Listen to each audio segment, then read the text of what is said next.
नाज़रीन अस्सलामु अलैकुम वरहमतुल्लाहि वबरकातुहू।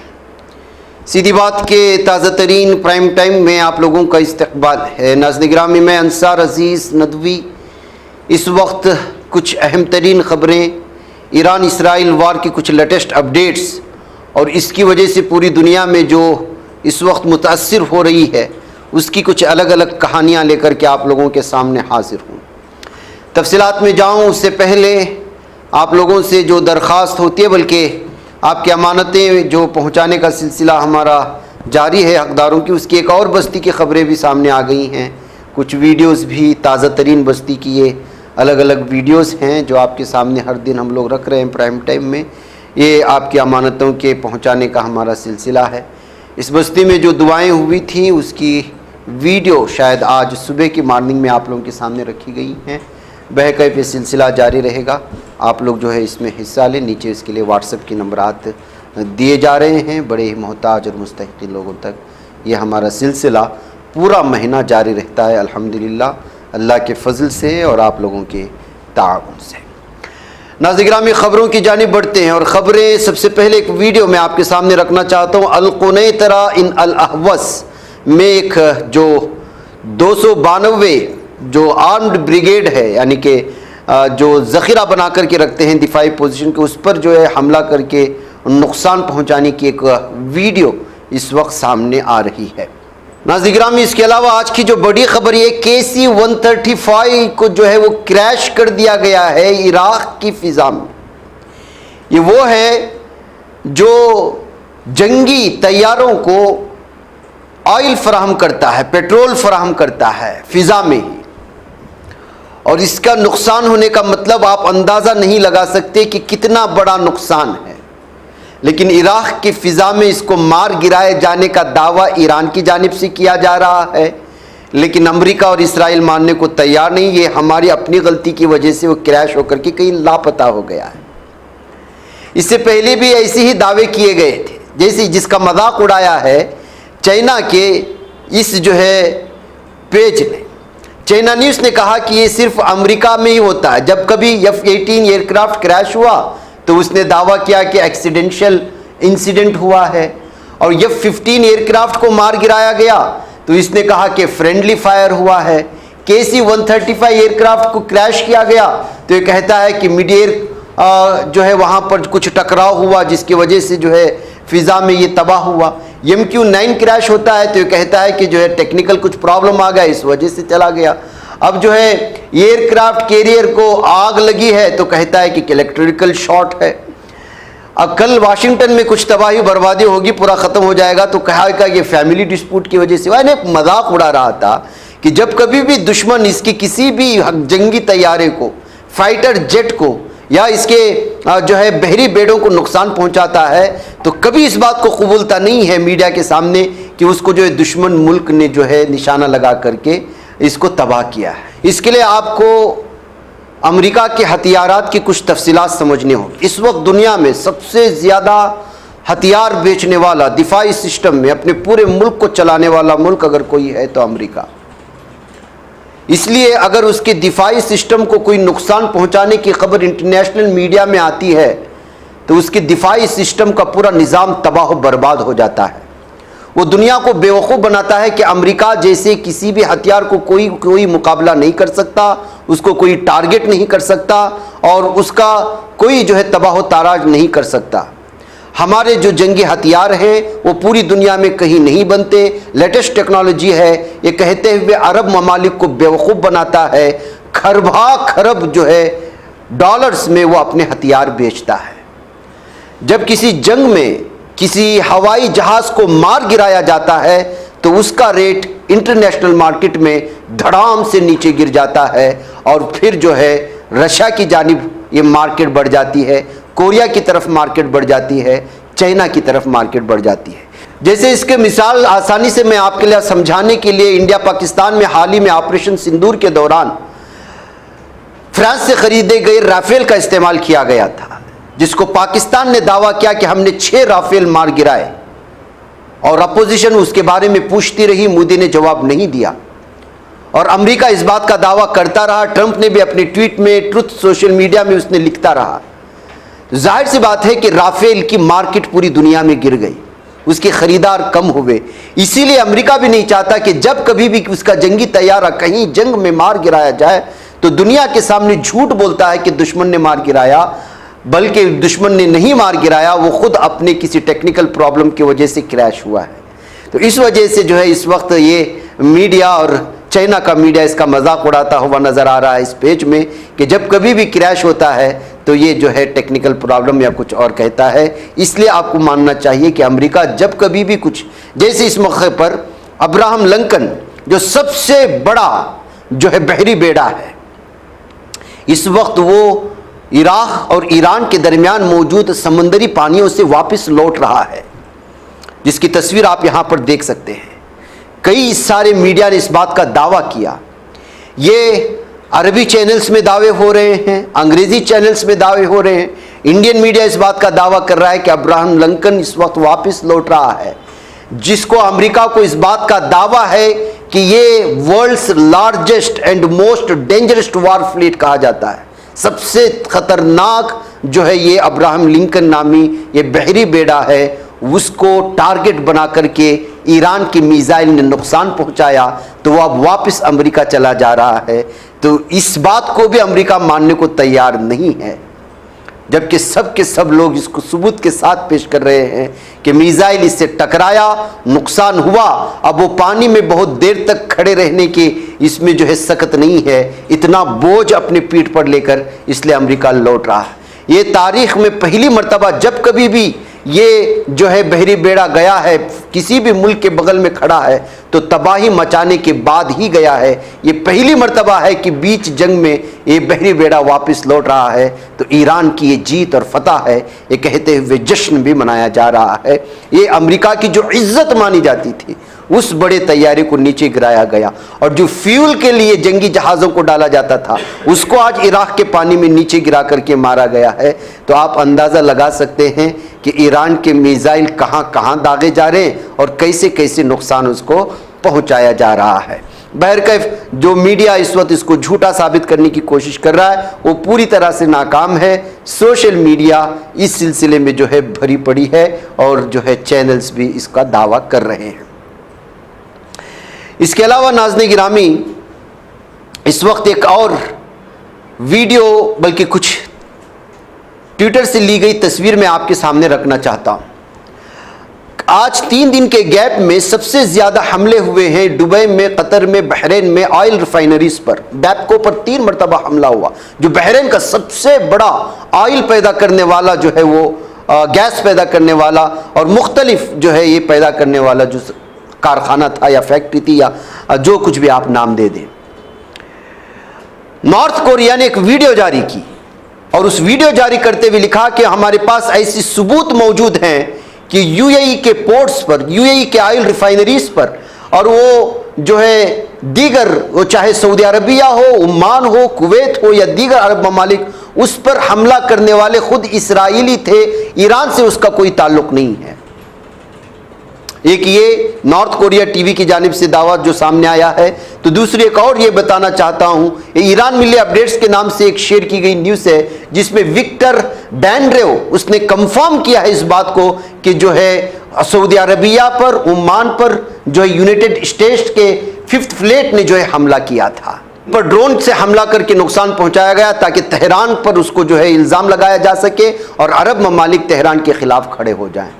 एक ही जंग में कितनी साजिशें रची जा रही हैं और ईरान के खिलाफ मुस्लिम ममालिक को खड़ा करने के लिए क्या कुछ कर रहा है, ये जो है इस वक्त धीरे धीरे अलग अलग पेजेस में अलग अलग लोग जो है सामने लाने की कोशिश कर रहे हैं। जबकि इन दोनों पेजेस के बारे में जो दावे किए गए उसकी मैं तस्दीक तो नहीं कर सकता, लेकिन सोशल पहले ही दिन से ये बात साबित हो रही थी, साबित की जा रही थी कि जो है इस पर हमले हो रहे हैं। दुबई में जो हमले हो रहे हैं और जो अरब ममालिक में हो रहे हैं, सिवाय उन जगहों के जिन जगहों पर अमरीकी या इसराइली मोसाद या उसके इंटेलिजेंस के अफसरान या फौजी अमरीकी बहरी बेड़े या बर्री बेड़े या उसके फौजी जिस होटल में रुके ना हो, दीगर जगहों पर जो है हमला ईरान नहीं कर रहा है। लेकिन इन लोगों को उकसाने के लिए अमरीका और इसराइल मिलकर के हमले कर, जैसे मिसाल के तौर पर आज एक दुबई से वीडियो आई है, आप देख लीजिएगा। ये इस वक्त जो है दुबई के एक बुलंद रिहायशी इमारत में अचानक आग लग गई, जिसके बाद इमारत की ऊपरी मंजिलों से धुआं और शोले उठते हुए दिखाई दिए। अब इस बारे में कोई ये बात नहीं कर रहा है कि इस पर हमला किया गया या आग खुद लगी हुई है।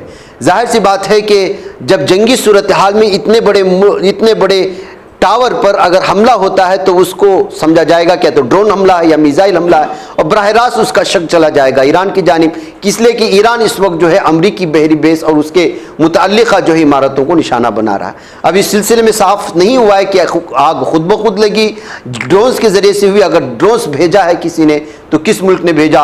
अब जो आपने यहाँ पर इल्ज़ामात देखे हैं तो ऐसा महसूस होता है कि जो है ईरान, इसलिए कि ईरान के खिलाफ ईरान साफ और वाज़ेह तौर पर कह रहा है कि हम जंग रोकेंगे नहीं। अब पूरे ईरान को तबाह व बर्बाद कर दें, हम जंग रोकेंगे नहीं, जंग बंदी की बात नहीं होगी, हम जंग नहीं रोकेंगे। नाज़रीन, मैं एक वीडियो में फॉक्स न्यूज़ की दिखाना चाहता हूँ। मैं इस आवाज़ के साथ सुनाना नहीं चाहूँगा और ना ही दिखा भी सकते, इसलिए कि ये जो है हमारे लिए मसला हो जाएगा कॉपीराइट्स का। लेकिन इसमें जो एंकर दावा कर रहा है वो तफसीलात आपके सुना करके हकीकी इस वक्त सूरत हाल जंग की क्या है वो बताना चाहता हूँ। इस वीडियो में इसने जो है बता रहा, मैंने आपको बताया था कि आज मॉर्निंग प्राइम टाइम में कि नेतन्याहू दज्जाल का इंतज़ार कर रहा है और वो कह रहा है कि दज्जाल आएंगे तो हमें पता चलेगा कि ईरान में न्यूक्लियर कहाँ है बॉम्ब रखे हुए, यानी वो आके बताएंगे फिर हम उन पर हमला करेंगे। ये क्यों उसके ज़बान से निकला है, उसका कनेक्शन दरअसल यहाँ से है। कल जब हमने आपके सामने प्राइम टाइम में एक बहुत बड़ी धमाके की वीडियो दिखाई थी और आज भी हमने मॉर्निंग प्राइम टाइम में दिखाई कि किस तरह से जो है अमेरिका ने एक वीडियो रिलीज़ की है। कल जो धमाके हुए हैं वो तस्वुर कर रहे थे कि न्यूक्लियर पावर प्लांट को उन्होंने जो है निशाना बनाया, लेकिन बाद में पता चला कि वो है नहीं। और उस वक्त से लेकर के जो है पूरे इंटरनेशनल मीडिया में बहस छिड़ गई कि आखिर अमेरिकी ईरान के पास न्यूक्लियर का जो ज़ख़ीरा है वो है तो कहाँ है। ऐसे में ये ईरान का एक फॉक्स न्यूज़ का ये एंकर अलग अलग दावों के साथ ये दावा कर रहा है हवाला जात के साथ कि ढूंढने से भी नहीं मिलेगा, क्योंकि गुज़िश्ता बार जो हमले हुए थे उसके बाद ईरान ने अपने सारा का सारा न्यूक्लियर प्लांट और उसके सारे के सारे ज़ख़ायर ऐसे माउंटेन में, पहाड़ में जो है ले जाकर के ज़ख़ीरा करके रखा है जिसके सिलसिले में इसराइल के फरिश्तों को भी इल्म नहीं होगा, क्योंकि वो पहाड़ इतने ऊंचे ऊंचे हैं कि उसके ऊपर होने वाला कोई भी अटैक उनको जो है नुकसान नहीं पहुंचा सकता। और आप देखेंगे ईरान की जोग्राफियाई तौर पर उसका सहरा कितना वसी है, उसके पहाड़ कितने ऊंचे ऊंचे हैं। जाहिर सी बात है कि एक वसी व अरीज़ ज़मीन रखने वाला एक मुल्क है ईरान, तो जाहिर सी बात है वो आज ज़मीन के नीचे से मिसाइल दागे जा रहे हैं, लोगों को पता भी नहीं है। ज़मीन खुलती है और फिर मिसाइल दागे जाते हैं। इतना सब अपनी जासूसी जाल बिछाने के बावजूद इसराइल पूरी तरह से कामयाब नहीं हो पा रहा है। ईरान आखिर मिसाइल के ज़ख़ीरे रखा कहाँ है और वो दाग रहा है कहाँ से, तो जाहिर सी बात है कि मिसाइल का ज़ख़ीरा कहाँ है यही आप लोगों को पता नहीं है, तो न्यूक्लियर पावर वो कहाँ रखा है आपको क्या पता चलेगा। तो इन तमाम चीज़ों के बाद जो बहस छिड़ी है तब से ही जो है जालिम नेतन्याहू मीडिया में आकर के कह रहा है कि कोई बात नहीं, हम उसको ढूंढ लेंगे और दज्जाल आकर के हमें बताएगा कि ये कहाँ है। तो ये उसके साथ कनेक्शन था जो मैं आपको बताना चाहता हूँ। तो यानी कि ईरान जिस तरह से पोजीशन इस वक्त लिया हुआ है और जिस तरह तबाह कर रहा है इसराइल को और अमेरिका को, और उसके जो है फाइटर जेट तैयारों को मार गिरा रहा है, उसके ऑयल टैंकर्स को मार गिरा है, यहाँ तक कि अब्राहम लिंकन को वापस जाने पर मजबूर कर दिया है, तो मतलब ये है कि जंग ईरान के हाथ में है। और मुसलसल इस वक्त जो इसराइल की तबाही की एक ताज़ा वीडियो इस वक्त आई हुई, उसको भी देख लीजिएगा। जो ये वीडियो शायद ही सामने आई होगी, इस वीडियो को शेयर करते हुए लिखा है कि बैक वक्त बीर शिबा नामे एक इलाका है जो सबसे पॉश इलाका माना जाता है, और बीर शिबा के आसपास में ही बहुत सारे ऐसे इलाके मौजूद हैं जो फौजी दिफाई हसास इलाके माने जाते हैं, और इंटेलिजेंस की बहुत बड़े जो है हथियारात और उनकी जो इमारतें यहाँ मौजूद है कहा जाता है। उसमें लगभग 50 से ज़ायद जो है मिसाइल बैक वक्त जो है कल रात में तबाही मचा है, उसकी ये ताज़ा तस्वीरें हैं कहते हुए इस वीडियो को शेयर किया गया है। तो नाज़रीन, ये वो तफसीलात हैं जो इस वक्त आपके सामने रख। इसके अलावा एक और वीडियो इस वक्त जारी की गई, मैं इसकी तस्दीक नहीं कर सकता, लेकिन कल रात में भी आज मॉर्निंग प्राइम टाइम में मैंने बताया था कि किस तरह के मिसाइल जो है इस वक्त ईरान बाहर निकाल रहा है। इसको देखें, इस वीडियो को देखने से आप अंदाज़ा लगा सकते हैं कि कितने बड़े बड़े हजम वाले मिसाइल इस वक्त जो है बाहर निकाले जा रहे हैं ईरान के मुख्तलिफ इलाकों से। ये कौन सा इलाका है, क्या इलाका है, कुछ नहीं बोलता, अचानक निकल जाते हैं मिसाइल लेकर के और लॉन्चर्स के पास चलते हैं और वहाँ से उनको जो है दागा जा रहा है। ये वीडियो भी शेयर करते हुए कहा कि शायद आज भी रात इसराइल में क़ियामत बपा होने वाली है। ये कहते हुए जहाँ पर ये वीडियो शेयर किया गया है, वहीं पर नाज़रीन गिरामी इस वक्त ईरान की हुकूमत से एक ऑफिशियल खामिनेई की शहादत की जो है एक वीडियो जारी की गई है कि किस तरह से खामिनेई का शहादत होता है, वो किस पोजीशन में थे जब उन पर हमला किया जा रहा था, और फिर उनके शहादत के बाद किस तरह दूसरे खामिनेई उनकी पोजीशन लेते हैं। इसके बीच में म्यूज़िक है, हम आपको नहीं सुनाएंगे, लेकिन खामोशी से थोड़ा इसका नज़ारा आप ज़रूर कीजिएगा। ये ऑफिशियली पेश से ईरान की शेयर की गई वो तस्वीरें हैं जिसमें खामिनेई की शहादत को लेकर के बनाई गई वीडियो है।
वह नाज़रीन गिरामी मुझे इजाज़त। अस्सलामु अलैकुम रहमतुल्लाहि व बरकातुहू।